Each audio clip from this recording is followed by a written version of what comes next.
You're listening to DraftKings Network.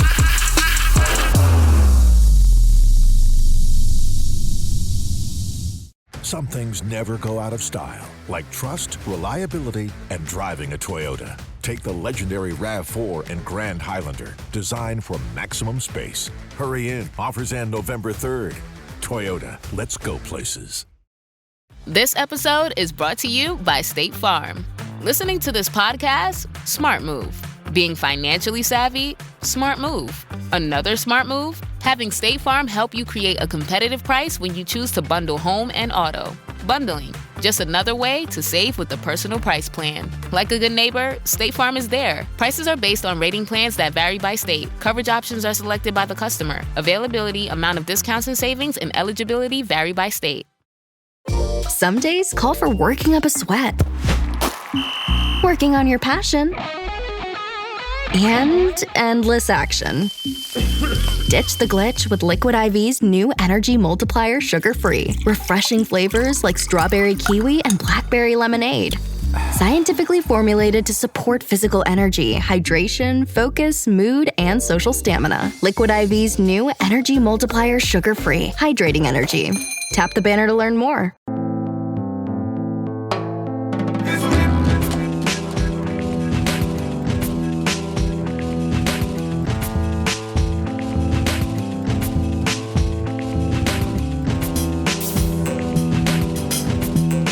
Welcome to South Beach Sessions. I am very excited that this man is in studio with me. I've known him since he is 17 years old, since he was drafted. I was at his mother's house. His sister was making eggs, and he was just a young man trying to figure it out. He is now one of, if not the best in the athletes in the history of South Florida, one of the best baseball players ever, and a media tycoon and a business tycoon. You laugh at media tycoon, but I don't know a lot of people that got to work, especially after having some sort of controversy at both ESPN and Fox at the same time. I don't think there's a lot of precedent for that. Thank you for being here with us, Alex. What do you regard in your baseball career as the happiest time? The best year, the best 6 months, the time that you were, because it doesn't sound like any one of those years might be as happy as your best year now if you're sort of slogging through it, trying to figure out what happy looks like. Yeah. I think I would say two. I would say when I got the call from George Steinbrenner that he wanted me to join his Yankee team and to, come team up with Derek Jeter and agreeing very quickly that I would move in the prime of my career as the better shortstop. Why? Just one. I'm saying that for you. You don't have to say, but you were the better shortstop at by the metrics, and you moved to third base. You went to third base because he's the captain, and it was his team. Well, and I think Derek would be the first one to tell you that if he came to Texas, he would have moved to third. And respect is something that I believe in. I gave him my word that I was going to play third base and third base only. And I just made it very clear. I said, if there's ever a conversation about me going back to shortstop, I'm going to go back to Texas because I wanted to honor Derek, and I didn't want any drama around the position. And I went over and worked really hard at third base and became a suitable third baseman. So I think George calling me over, Steinbrenner, and then obviously 2009, bringing the World Championship back to New York for the 27th World Championship in one of the most franchise. After struggling in postseasons, in pressurized postseasons, sure. Like after year, you're one of the best players in baseball, and now people are, accusing you of mental frailty because baseball's hard, and sometimes people hit 200 in a 14-game sample. Dan, I don't see it that way, and again, this is where I think having some space from that time. The truth is, when you're one of the best hitters in a lineup, you get circled. And they come at you with everything they have. And sometimes the best thing you can do in the World Series, I think Gary Sheffield did a nice job of this, and Barry Bonds did too. You got to just take your walks. And once I realized that it wasn't about me and it was about we, and it wasn't about what my stats were, but I would literally drive to every playoff game with Andy Pettitte because he was my neighbor in Westchester. And he would help me out. And he was at this time a 4-time world champion. And he pitched Game 6 which was a Game 6 that we won. He pitched a great game and handed the ball to Mariano against the Phillies. And Victorino made the last out. Ground ball to Cano, to Teixeira. The Yankees are world champs for the 27th time, as Joe Buck said. It was incredible because it was like a master class from one of the greatest champions that I've ever met in Andy Pettitte, where he would talk to me about hitting, pitch selection, what the opposition was thinking as they were facing me. And then I would reverse it, and he would ask me, okay, what do I have to do to beat the Angels, to beat the Twins, and ultimately to beat the Phillies? And Dan, it was some of the most enjoyable hour conversations, driving to the ballpark, no phones, just old school conversations. And he really helped me become a champion. What do you regard as the most honest, accurate appraisal that you can make of the relationship with Derek Jeter? It's a long time. Mm-hmm. It's complicated. I don't know what can be known or what can't be known, but when I ask you honest and accurate that can be said publicly, what happened there? Well, I would just say that right now, we're in a great place. He asked me to go to dinner about a year ago, almost today, when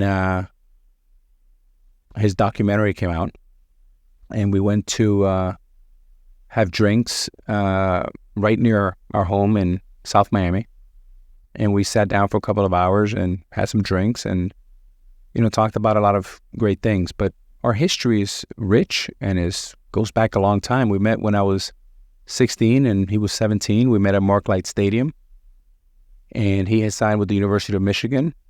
I had signed with the University of Miami, so we had a lot of commonalities. That's where his agent, Casey Close, who's still his agent, was trying to talk to me before I chose Scott Boras. And in that 30-plus year history, we've had some ups and we've had some downs, and I think the media was obsessed with our relationship in New York. It was a very meaty story, and negativity sells, and big names sell, and the Yankees sell, and the controversy around the position sells.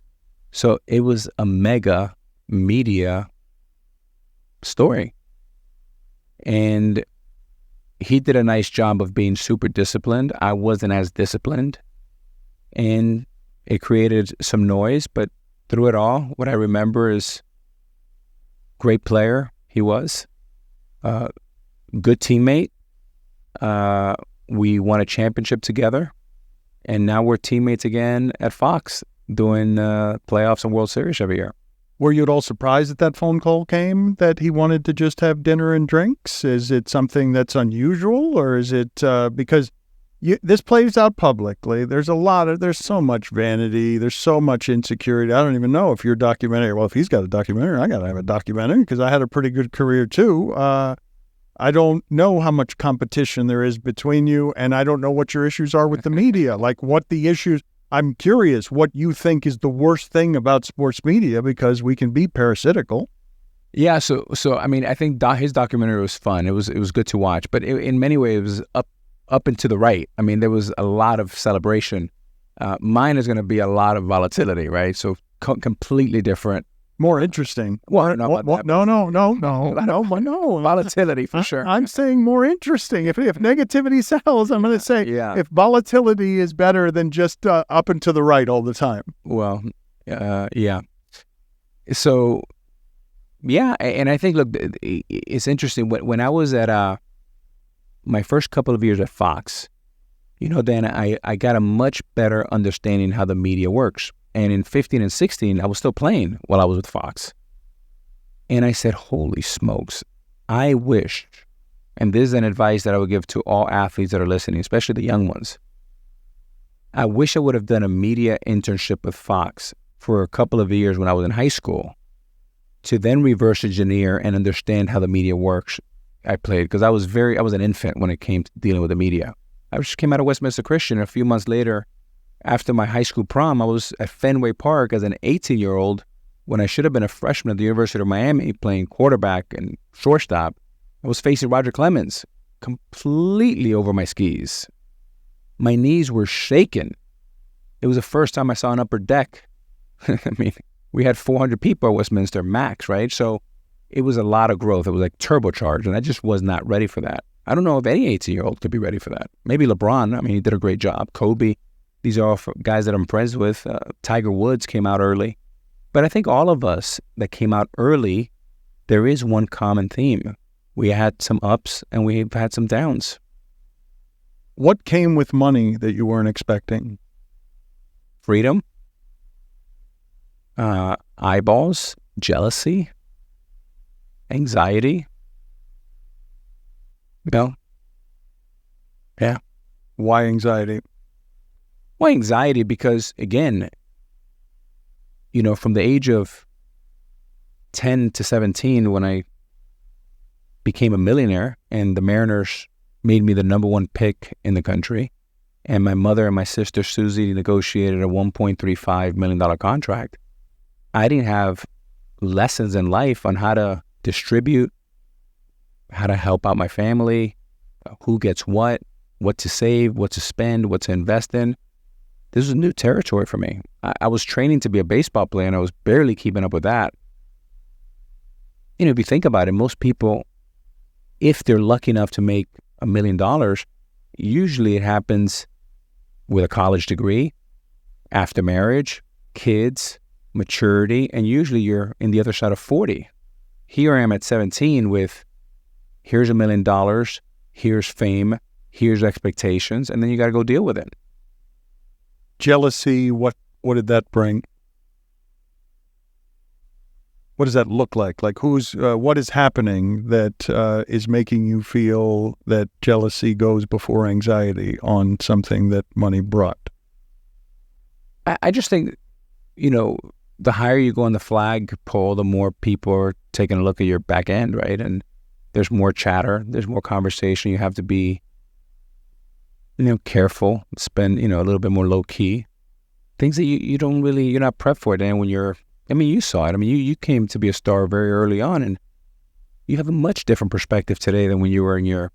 Oh, I didn't know anything. No, I didn't know anything. We're going and learning at the same time, right? And we're trying to do the best we can. And generally, we're good people. And what you're doing, though, requires your obsessive, compulsive attention in a way that sort of so lopsided that other parts of you atrophy. I don't even know how functioning and balanced a human being you can be and great at sports the way that it took as much work as it did to be as great as you were at that sport. 100%. The obsession has to be like, off the charts. And usually when you look at the great ones that have done great things, you have to be obsessive. You have to work on it 24/7. You're thinking about it. It affects your sleep. You got to wake up and work out. You got to keep producing. It's just this whole thing about work balance. I've never seen one at the highest level be really good at that too. Maybe that comes later on in life, but I remember my conversation with Kobe, conversation with Tiger, Jordan, Magic, LeBron. We've all had this drive that in many ways is probably not the healthiest approach. Warren Buffett too, or does he have something, he's older, so does he have something that more resembles balance? Has he arrived at something that's different than that? Warren Buffett is the most obsessive and most focused, smartest and simple thinker that I've ever met.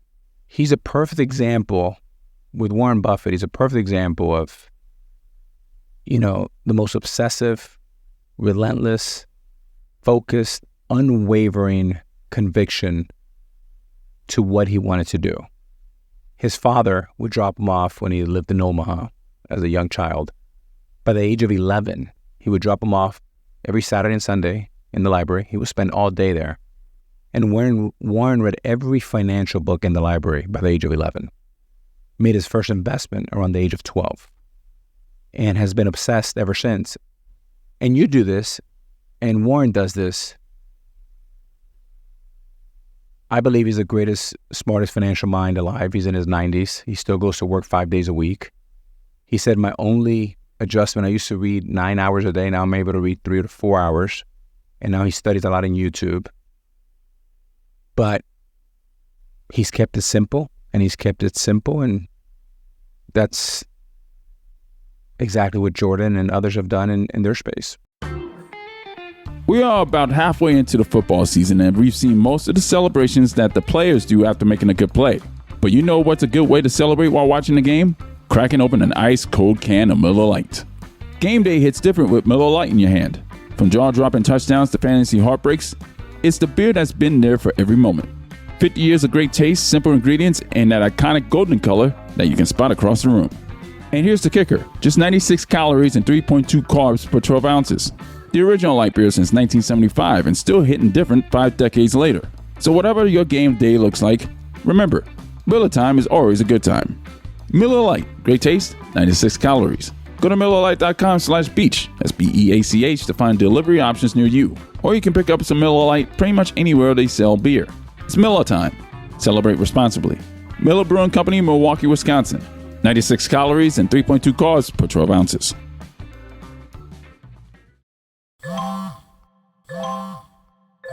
When did making plans get this complicated? It's time to streamline with WhatsApp, the secure messaging app that brings the whole group together. Use polls to settle dinner plans. Send event invites and pin messages so no one forgets Mom's 60th. And never miss a meme or milestone. All protected with end-to-end encryption. It's time for WhatsApp.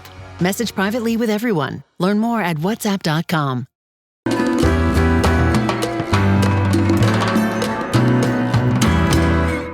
Hello and welcome to South Beach Sessions. I'm excited about this guy. I've admired him for a long time. I've told him so for a number of different reasons. Two-time AL MVP. He's a businessman now. He has been great as a broadcaster, but his baseball excellence makes him super unique. One of 5 athletes anywhere that has a statue at both his college baseball excellence and his professional baseball excellence. Frank, thank you so much for making the time for us. It's a pleasure, Dan. Thanks for having me today. You would have preferred to end your career in Chicago with the White Sox. Yes. No knock on Oakland or Toronto experiences. Oh, I love those experiences. Don't get me wrong. I'm so happy I had that experience at Oakland because it revived my career and probably got me to the Hall of Fame. Toronto was a great experience. You were I just already wish I in the had Hall more. of Fame. You were already in the I just Hall of wish I Fame. had more to give to Toronto because that organization was first class. They treated me like a king, and I gave them everything I had. I just hadn't gotten old, and my arthritis in my ankles. I just couldn't do what I could do early in my career. So hats off to Toronto. They were patient with me as long as they possibly could. Yes, I could have gave them average numbers, but like I said, once you set the bar so high, people not looking at you to give them. Stop apologizing. Well, no, when you set that, you're 40. Come on. I know, but when you set that bar so high, people can't understand you've been an average player. They can't. Okay, you were close to 40. Yeah, come on. But still, Frank, give yourself a break. They still wanted big numbers. Okay. I mean, my first year in Toronto, I hit 27 home runs and 96 RBIs for a 39-year-old. I mean, that's pretty dang good. It is pretty good. It's pretty they dang should good. be happy with that. Yeah.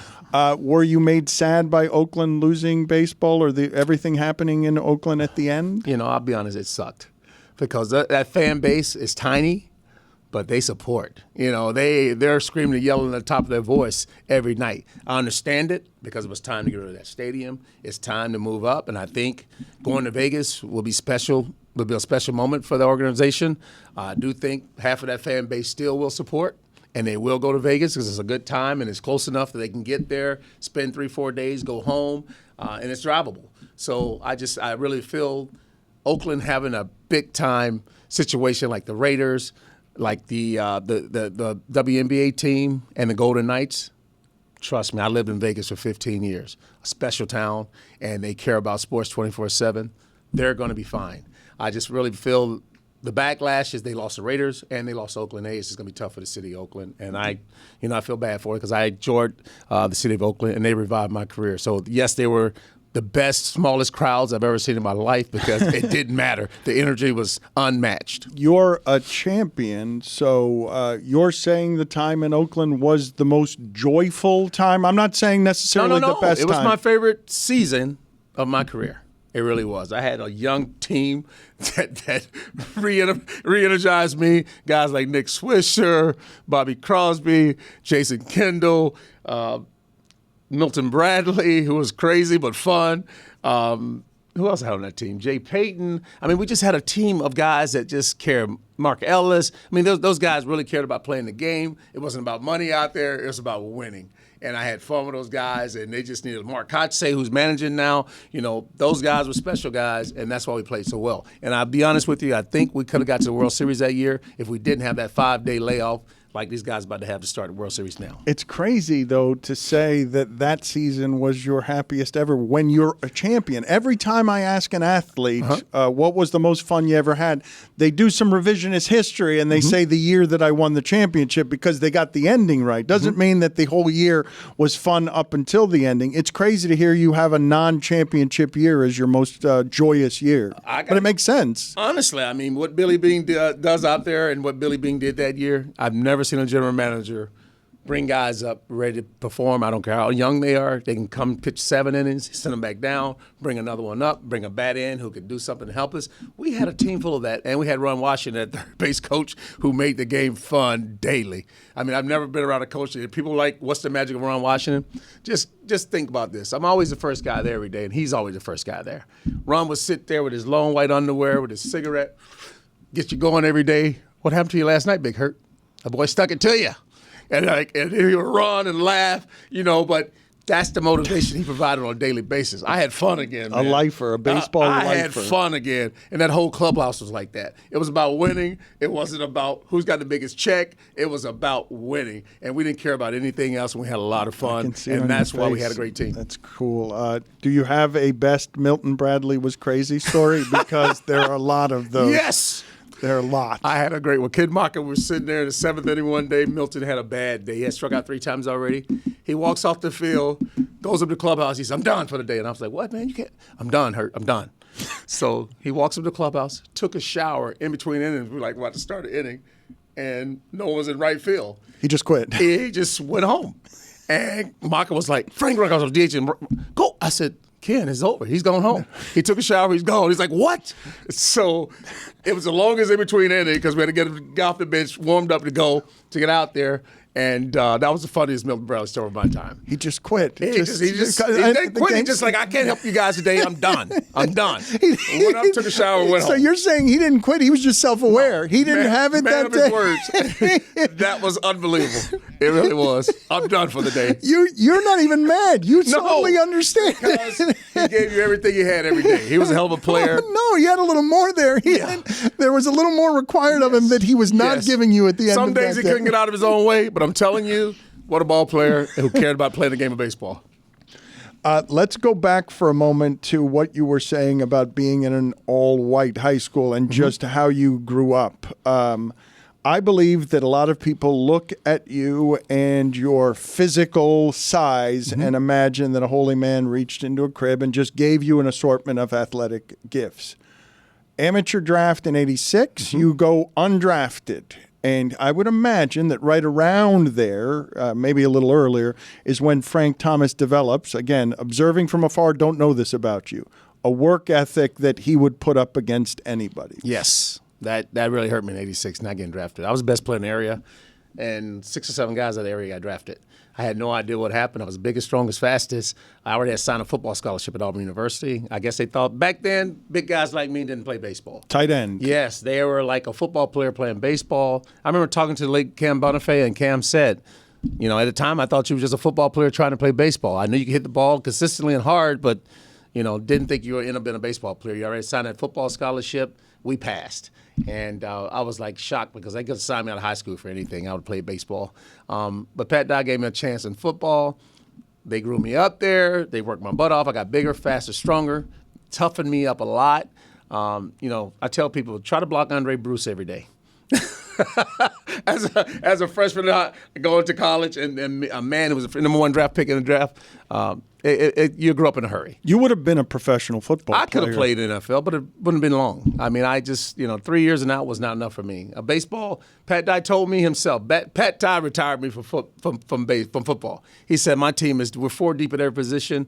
What I saw on the baseball field with you, he watched me for like 2 straight weeks. He said, I've never seen anything like it from a big man. He said, baseball could be your career. It could be 15 to 20 years. That's how long you could play at the next level with your size, strength, and athletic ability. And he was right. So God bless him. You know, Coach Ty made that decision for me. He kept me on football scholarship. He kept me there. So nothing changed for me and my family. He knew he loved my parents. Nothing changed. I just played baseball. You did get drafted in the first round after going to college, but going back to being undrafted, why were you undrafted if you saw 6 or 7 players in the... And it was like 50, 60 rounds back then. I had no idea what happened. I have no idea what happened. The man upstairs had a plan for me. And it was going to be bigger and better than coming out of high school because I never probably would have got that growth in the minor leagues. You know, you think about the physicality of the SEC football, being in that weight room, you know, lifting 300-400 pounds, you know, growing up. Baseball became very easy after playing SEC football for 2.5 years. What was the relationship in and around Bo Jackson there at the time? Well, I didn't get to play with Bo, but Bo was a senior that year, and that's when he took the trip to Tampa Bay. I was supposed to play my freshman year with Bo.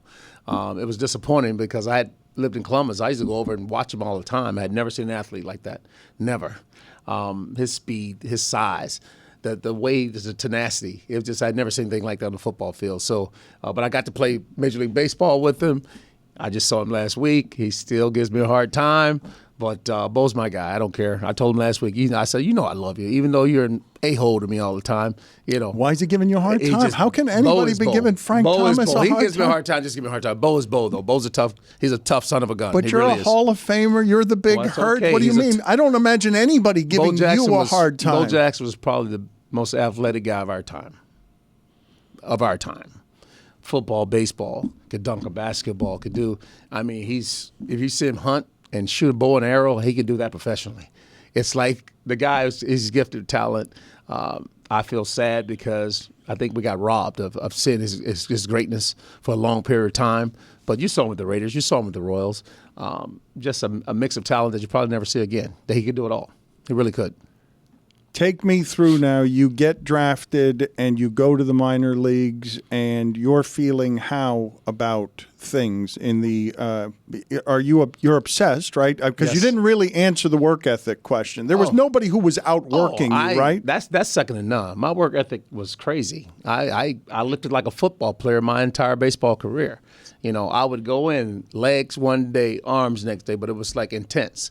And I wasn't blocking 300-pound linemen anymore. But I cared about physical because I felt if I'm physically prepared, every hand-eye coordination, all that came easily for me. So that's what you saw with me on the baseball field. A guy big, strong, faster than everybody else, basically hitting a small baseball. And that's why consistently I could do what I could do. But what was the level of obsession? I was obsessed. First guy there, last guy to leave. But like I said, working out, wanting to be great. I've always wanted to be great. I didn't want to be good. I wanted to be great. And that pushed me my entire career. And that's why I accepted, you know, like I said, from the media, because they knew how obsessed I was. So they were happy to take jabs if I go 0 for 4 for a couple of days or 0 for 3, 0 for 4. What's wrong with Frank? Well, no other players went through that. It was just, and I mean, I remember Jerry Manuel as my manager. I mean, that was his out most of the time.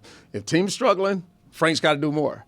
You know, because he knew I accepted that. You know, I was mad at him a lot of times, but he would do that. And that would just send the media right to me. Like, what the heck's going on? You need to do more. I'm like, you know, okay, I'll deal with it. So we had a couple conversations about that. But, hey, I mean, he felt that a great way to motivate the team and get the team going. All he had to say was Frank needed to do more. And I had a good time doing it some days, and some days I didn't. This is the part I don't get, though, Frank. I keep saying versions of it seemed like it was hard to be you, and you're not taking any of victimhood there. You're not taking the bait on that. No. Because I'm looking at it, I'm like, man, this guy could use some positive reinforcement. Right. This guy, it would be nice if this guy wasn't getting all the pride he was getting from the stat sheet, and it came from human warmth of he's being surrounded, but all you cared about was the admiration and respect of your peers, it would appear, and that you had. Biggest man on the field. You look at Aaron Judge right now, and I watch it, and I just shake my head. I mean, this guy's put up astronomical numbers year in and year out, and when he's in a slump, the world has stopped. He's not working hard. Something's wrong with him. What's going on? Blah, blah, blah. You look at his numbers, it's like, are you crazy? Are you crazy what this guy's doing? And I feel for him sometimes because I know he's going through that same thing, and he's consistently done it over and over and over, and his numbers are ridiculous. have you explored when you say I had to be great? Good wasn't one of the options. Have you explored what's happening there? Like, how much does that have to do with your dad? How much does it have to do in the childhood? Is there some not good enough in there? Like, what's happening that's making you someone, it's not okay for me to just be good. I'm going to have to be better than everybody. Well, it's growing up with not having everything you really want and knowing to be better than everyone else on the field. You can always have what you want.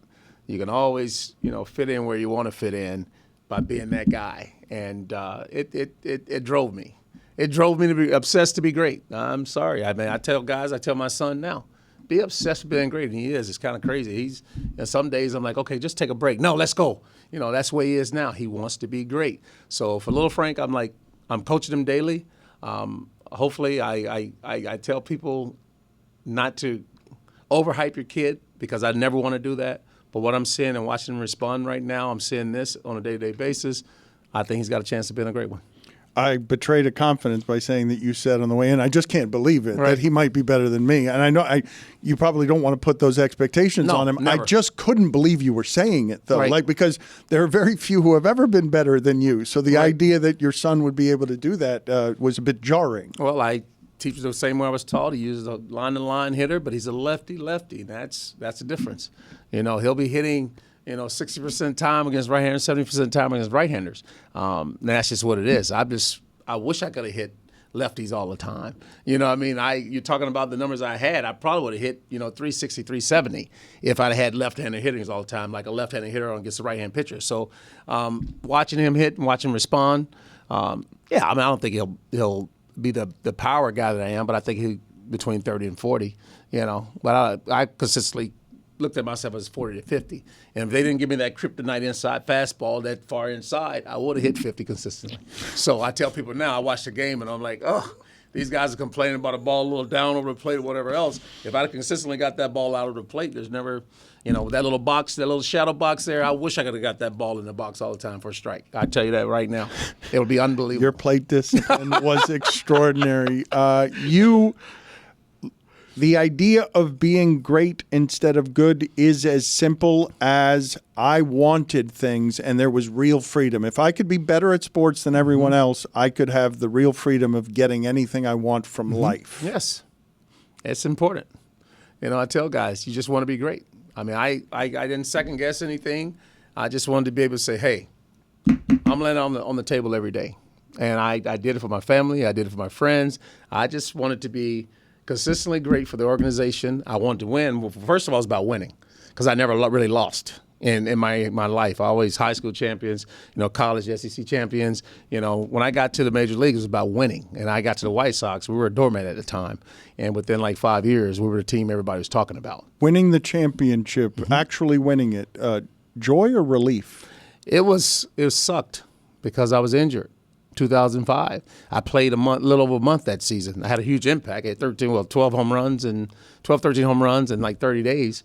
But I knew that team was going to win the World Series. That was the first time I looked at a team that had just as good as pitching as hitting, defense, relief. Everything was there. And I came back early. So I knew that I was taking a chance of coming back refracturing an ankle. The doctor said I needed 2 more months of healing. But I told Herm Snyder that year, I said, Herm, this team's going to win it. I said, I'm not going to miss this. I got to play on this team. And I ended up playing, and then the rest of the year I basically was a coach. I really helped my teammates get better. So, it was humbling after driving the bus for so many years in that White Sox uniform to being a bus rider down the stretch in the World Series, but it made me a better teammate. Like I said before, I watched guys sit on the bench all the time, didn't think much of it. But it's hard to sit on the bench and not make an impact that you used to making and watch success happen. So, Ozzie and I talk about that all the time. But I think it made me a better man. It made me a better person, better man. And that next year I went to Oakland, healed. I was able to do that because that year I helped coach. And I helped coach a lot of young kids. I helped get them better. Extra BP every day. We're out there working on things. Nick Swisher, he couldn't hit a changeup. I would get him out there early, make him hit every ball over the shortstop head. And before long, he was starting hitting changeups. And, not trying to pull and yank. He was starting to get line drives, hit 33 home runs that year. So like I said, I watched these guys. I had a lot of fun with those guys. And 2005 was really maturing and growing up for me. Your son is now getting all the joy of that coaching? Oh, yes, he is. He's getting but you're not coaching any. That's where you're coaching. Yeah, he's coaching getting him. all of it. Yes, he is. I help other kids around if they want it. But I'm saying he's the one that's day-to-day getting. basis, He's yes. getting. Yes. What do you regard as the greatest things that you've overcome in your career? Like the Injuries. I tell people, and then this is going to blow your mind. All the numbers I put up were done in 16 years. I had 19 and a half years. I was injured 3.5 years of my major league career. And I tell people everything I did was within 16 years. So I look at my numbers for 16 years. If I'd have had those extra 3.5 years of playing, you're talking 6-something with, crazy. Frank, you're one of the all-time greats. I'm just saying, people think I just played 9. I didn't play 19 years. I played 16 full years on the field. The rest of 3.5 years, I was injured. So the injuries are just because my will doesn't help me at all here. Usually I can will myself into. And football hurt me. I had a bad ankle from football that started there. I had ankle surgery out of high school, and then I had another scope job. So, that hurt me down the line from playing football. So that's why little Frankie was like, Dad, I don't want to play football. He's very good at football. He said, I don't want to play any more football. He said, I want to play baseball only. So, I'm here to up coach, but I understand. Staying healthy is everything. If you can stay healthy on the field with great, incredible talent, you can do a lot of great things in this game. I don't think people understand how flatly inhumane 162 games and that travel schedule is. Can the Big Hurt explain how much pain he was always playing in? Because once you're in, at your size, once you're playing game 130 of a season, waking up in a different hotel room, there's just a pain you get used to. Well, you start chewing Tylenol like it's Tic Tacs and Skittles, you know what I mean? But bottom line is, my first 7 years, I didn't miss many games at all. I was playing 161, 162 consistently, and it takes a toll on your body, and that's how injuries happen. So, but I always felt I needed to be on the field. I don't care if I'm making a huge impact that day, but I'm taking pressure off the guys around me, and we got a chance to win baseball games. But how much pain were you in? I was in a lot of pains. I played many hurt days on the baseball field. But that comes with football. So my mentality was, if I got to jog to first, but I'm in that lineup, it helps this team win. So it helped, and it helped set a culture in our locker room that if the biggest guy on the team who's doing the most damage normally is playing hurt, other guys can't complain about themselves being hurt. At Sierra, discover top workout gear at incredible prices, which might lead to another discovery. Your headphones haven't been connected this whole time. Awkward. Discover top brands at unexpectedly low prices. Sierra, let's get moving. Right now at the Home Depot, shop fall savings and get up to 40% off select appliances like Frigidaire. Get ready for a season of hosting with the Frigidaire Stone-Baked Pizza Oven. The only oven that reaches 750 degrees for restaurant-quality pizza in as little as 2 minutes. Start making hosting easier with fall appliance savings today at the Home Depot. Only when using Stone-Baked Pizza mode. Offer valid October 2nd through October 22nd. U.S. only. See store online for details.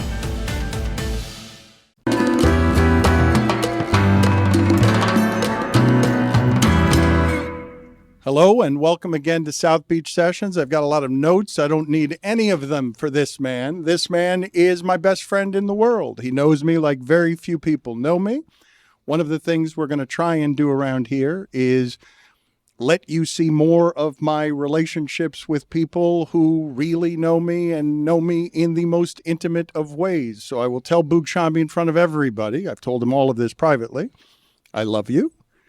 I respect and admire you profoundly, and I am wildly proud of you because you have done with your life what you set out to achieve 30 years ago when you were more anxious about these things. So Boog Sciambi is with us. He's the voice of the Cubs and Sunday Night Baseball. Thank you for being with us. What do you regard as the happiest you've been calling baseball? Is it right now? Is it because of, you've got a town that cares about its sport. You have the admiration and support of the organization. You have genuine friendships inside of the organization. I can't imagine that there would be a lot that would feel better than where you presently are. Yeah, it's great. I would say this is it. I love it. I love just the energy of the place. It's a special job. It matters, the baseball matters there, and it's cool, and it's still something that's important to me. Well, explain to people why and how you love baseball the way that you do, because it's uncommon the way that you love this thing and love continually learning about this thing. Yeah, I think that's what continued my connection to it. I mean, we used to get into arguments all the time, and I brainwashed you some years ago when you would talk about El Duque was clutch. I know. He was clutch. I know he was. He was clutch. I know Every he time was. in a big game, he would be clutch. Every time. It happened all the time. Back in the day, because he's Cuban. It would be he would have conversations with Billy Beane like right after Moneyball, and Billy Beane would be like, "Man, Le Batard really gets it," and I would be like, "No, he doesn't. I told him." You would tell me all the stuff. I read Moneyball myself, but I've told you this before. I believe you could be the general manager or manager of a baseball team. I do. No shot. I mean, the level of aptitude that these guys have now is beyond. But I mean, I appreciate it, but look, I loved as a kid just the basic nature of the sport, playing it. Both sides of my family liked it. Dad's side was Phillies fans, mom's side Yankee fans. I've told this story a million times. My grandparents went away on a cruise. I was 6, and I didn't understand what a cruise was. And when my grandfather sat there, we're going to eat, we're going to gamble, we're going to dance, we're going to play shuffleboard. And at the end of it, I looked at him, and my only question was, how do you get the box scores? And he said, you don't. And I said, I am never going on a cruise. And editor's note, never been on a cruise. Not because of that, by the way, but I just haven't. So I just loved it. And then it was the sport I wanted to call. It was the one sport I didn't call in college. So as I mentioned, I'd go into the Marlins, empty broadcast booth or a booth that was empty and call it into a tape recorder. And then, gave the tape to Dave O'Brien and then, your buddy Jim Frivola. And then I went to Boise, Idaho, and off we went. But and then I think as it went on, yeah, the sabermetric stuff, the guys like Rob Nair and Bill James interested me, and I got a chance to learn and understand and know more and more about the sport. And then you meet different people, and I mean, there's so many smart, interesting people in the sport. I knew baseball. I was reading Bill James's baseball abstract with my grandfather when I was in my teens. But the level of aptitude that you had for this sport blew me away because you were learning from all of these different vantage points, and you're very good at accessing information and combining it. And you're just you're an extraordinarily discerning person. I liked getting a chance to learn all of the nerd type stuff and then go to the baseball people that had the eye to see things that I couldn't see. And then you kind of come and form some of your own opinions. And that to me was and is still so interesting when people give you data. And then that I have the access to the baseball people on the field in the front office on multiple teams that are sitting there saying, okay, but here's something you may not be thinking about. And it's just, you're just trying to be smarter. But you're always forever curious, too, right? That's right. Like you, the fact that you have been at this now, what are we looking at, 30 years? Yeah. Boise, Idaho was when? How 96. old were you? So 96. Tell me about that experience, the minor leagues. You didn't have a long time in the minor leagues. No, I did. I did a short season A, but I landed in Boise, Idaho, and I was waiting, and I was like, what did I do? Left Miami for it. Yeah. And I did it for a half season. So, I mean, short season A is, 75 games. And I came back the year prior, or that year, I was doing talk radio here in Miami, and I was also the Panthers pre-intermission and post-game host on the radio, and I would travel with them. And then I would do my talk show on the road with Chris Moore. And so the Panthers, Wayne Huizenga also owned the Marlins, and I basically connected with the guy that did the hiring, and the next year they changed up the way the Marlins were formatting their TV and radio broadcasts, and the fourth broadcaster was going to be a pregame, in-game scores, post-game guy, interviews, and eventually it led to play-by-play. But what was the Boise experience like? Because the reason overwhelming. The reason I asked the question is you're in your early 20s. you're on a career path that you could have been doing sports radio for a really long time and had that be a successful career, and you aggressively chose something that was both culture shock and I imagine financial shock and all other kinds of shock. Yeah, there was financial shock. Holy cow. I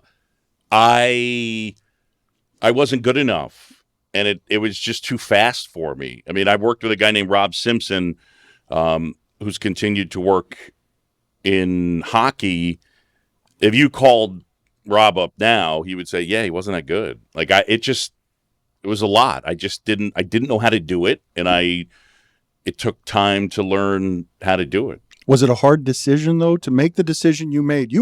I remember the bravery in it, right? Because I thought, well, he's established. He's on the correct path, but he's choosing something that matters more to him, is also more difficult, but it's something that he will like more than what he's presently doing and take more pride in being excellent at it. It did not feel like a hard decision. It felt like just go jump in the deep end of the pool. I mean, my job before coming down and working at QAM, through a friend of a friend of a friend, I went and worked at a radio station in Bradford, Pennsylvania, WESB, and I went there because at 22 years old, I was going to have a chance to be on the air.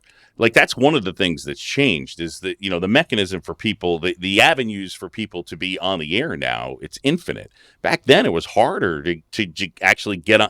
So I did news, I did sports, I bored up the Pirates games, I covered, school meetings, all that type stuff. I also was the midnight to 8 donut maker for one night at a top supermarket, which is awesome. Just one night? One night. And it was literally like splattering grease and like with the chopsticks. And at 5 a.m, I'm like, I could do this for a month and I'll just put the money away. By 6, I was like, 2 weeks, it's money. At 7, I was like, okay, so 1 week and I'll just, come in and I'll get the check. And at 8 a.m, I was like, I'm never coming back here again. And I never went back. And I'll date myself, but the joke is worth it for the people that get it.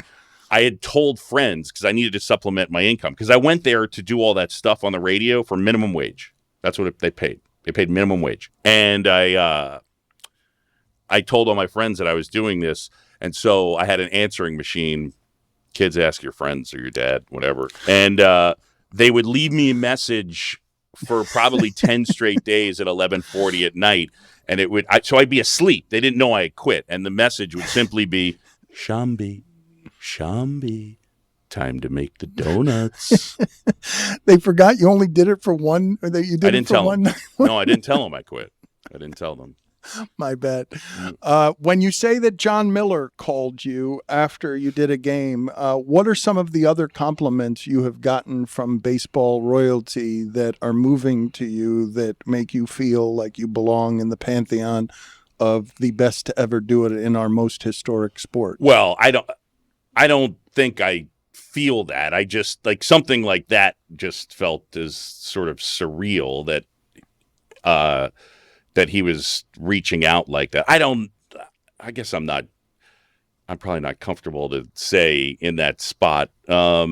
What are you not comfortable about? I mean, in terms of like I'm trying to think of a compliment. I'm just talking about people who have Right. man, there are people you've admired. There's a craftsmanship to what you do. For those who don't maybe know the detail that goes into a 3.5-hour broadcast, which is what you used to be doing before baseball sped everything up, but a 4-hour broadcast where you have to have this tapestry of knowledge and you start with a mess and then you follow the game and make sure to fill all of that time in a way that's measured correctly, paced correctly, has enough interesting in it. It's a nightly work of art that, as you say, you never leave feeling like it was perfect. To have Jon Miller, who is someone whose style you've admired for a long time, who has a grace about what he does, to have that person call you after a thing that you've dreamed about for as long as I've known you. I know your heart's been broken in a couple of occasions where you thought you were going to call World Series games and you didn't get the chance to call World Series games. To have all of that happen, you are now guilty of articulating an inability to feel feelings. So, sorry. I mean, the one other specific one that I can tell you was I remember I walked into Fenway Park, I'm going to say it's 2017, and I walked past Bob Costas, and he was standing there with a couple of people, and he kind of turned his, and I know him at that point, but he kind of turned his head, and he saw me, and he almost ran to me, and he said, "John, I just want to tell you, I was listening the other night, and it was just incredible, like listening on the radio," and yeah, that's pretty amazing for him to go out of his way to say that. Was really, it meant a lot. Oberman, too, who has an appreciation for some of broadcasting's finer qualities. Oberman is an enormous baseball fan. Huge baseball fan, big time. But to have these people tell you that you're great at what you do, surely you must then know that you belong among the people who are great at what they do. I mean, again, I think that I think that I'm trying to just find the piece of it inside of me. Yes, it feels nice. I try not to, I don't want to focus on that stuff too much, because I think in everyday life, when you need the validation of other people, or you need, another one back to, our original stuff about, just therapy and peace in your mind. When you need other people to get your perspective, like, you give your power away, and it's really dangerous when you need that. And I have that. I want to articulate my last point. When I did standard sports talk radio, I wanted to convince people. I really did. And I wore it emotionally at times in a way, when they wouldn't be convinced. So, and I think that letting go of needing someone to, the one thing that I've been lucky about is, I'll say this. I feel like this is probably more what you're looking for. And that is, look, man, I don't love my body. I, struggle with a lot of different things in the workspace. When I leave a broadcast and I think I had a really good broadcast, I don't need it to be told to me from anyone. And if 200 straight people came up to me and said, that stunk, more often than not in my heart, I'm like, nope. That's how I feel about writing when I've done it correctly, that it doesn't matter. It's why it's the most fulfilling thing to me professionally, writing well, because to know that when I've met my standard, if it's not unimpeachable, at least I have the peace of knowing there's nothing you can say to me. I know this was good. But you suffered it. You suffered. Well, that's the only way it would get like that, though. Like, it's not, you have to, I mean, maybe all of this stuff comes, have you met a broadcaster? Have you met a baseball broadcaster who makes it look easy and it was actually easy for them, that they just get in front of the microphone and they didn't have to do all the 30 years of craftsmanship that you had to do? But there's a pain that I inflicted on myself. I can't sit here and tell you that guys like John Miller or Joe Buck, like, suffer it. I can remember you having the conversation, and there are different guys are different. You've asked Poznansky about, he loves writing. And then I'm blanking. Is it Gary Jones? Who's the guy? Gary Smith, who's probably the best takeout sports writer, like long form storyteller, I don't know, the last 40 years. Wouldn't start writing until he had talked to at least 50 people. But he didn't suffer it. He didn't. I've listened to you. You asked him. He didn't suffer it. He did not suffer it. There are very few I have met who do not suffer it. Many say the same thing Hemingway says, which is it's as easy as cutting your wrists. Right. But I do envy the ones who don't have to suffer it because I've always tied it to my process. It's why I've not been able to write a book. The idea of it is too daunting to me to sit down and choose suffering at this point in my life. But if it's the most fulfilling thing, can I possibly have it without the suffering? Yeah, no, I'm with you. I don't want you to write a book either because that means I'm going to get phone calls at 3 a.m. and I'm going to be proofreading again. That's right. Those were the glory days. One of the few, one of the few ever trusted with the ability to proofread. It still stings me that you didn't like that Edgerrin James cover story that I wrote for ESPN the magazine. Still hurts in the places where I'm vulnerable. You just didn't get it. I'm sorry. No, you're not. You enjoy holding that over me. Can you tell us a little bit though about where it is that you thought the path was most difficult for you professionally? Again, I think in the early stages, I really thought to myself, I'm not good enough, and I don't know how good I can get at this. So I think that there was that. And now I'm talking about being a baseball radio guy. I just didn't come as naturally, So you focus on the knowledge, et cetera, but when a play is happening in front of you, there's different, there are different things, and there's timing and there's flow, and all the knowledge in the world and the ability to tell the story if the timing and the flow isn't on point, and if you're not describing what you see in a really good way, then, the rest of it's kind of moot. So it was just, I wish I could tell you when it started to feel like I got this. It did happen, and you've lived there for a while. As far as I can tell, it's been, I feel like since you left the Marlins, you don't necessarily suffer the over-preparation stuff, and that was how many years ago? Yeah, my last year at the Marlins was 2004. So, yeah, sometime after that, but I think, yeah, it took a while. And I tell you, the other thing is, Mike Ryan and I were talking earlier about just kind of about you and I possibly doing a show together back in the day. And, that I was chasing my dream, my passion to do play-by-play. But one of the things is that I got more comfortable later in my career just doing me, so that I'd always talk about, like, to young guys, what's hard is you got to get comfortable with the mechanics, but what you're trying to do is take what you're like on the air and take what you're like off the air, and you want them to be as much the same thing as possible, that you're willing to make the jokes and say the off-cuff thing that you think isn't supposed to be the domain of play-by-play. And so, I didn't think, I felt like I got better when I turned 40 because I got just a little more comfortable with who I was on the air, and that you're really getting me. And so I do think that one of the components of the connection to baseball and baseball fans is every day. But I do think the way people react to me is in part about that I'm able to bring authentic me to the air, and so they feel like they know me.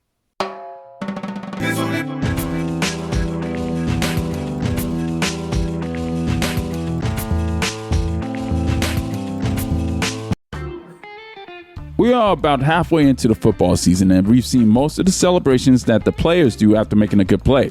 But you know what's a good way to celebrate while watching the game? Cracking open an ice-cold can of Miller Lite.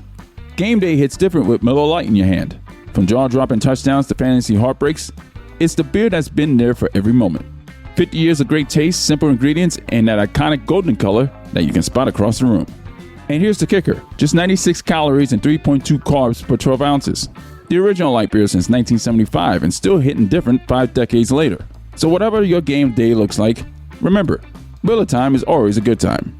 Miller Lite, great taste, 96 calories. Go to MillerLite.com/beach, that's BEACH, to find delivery options near you. Or you can pick up some Miller Lite pretty much anywhere they sell beer.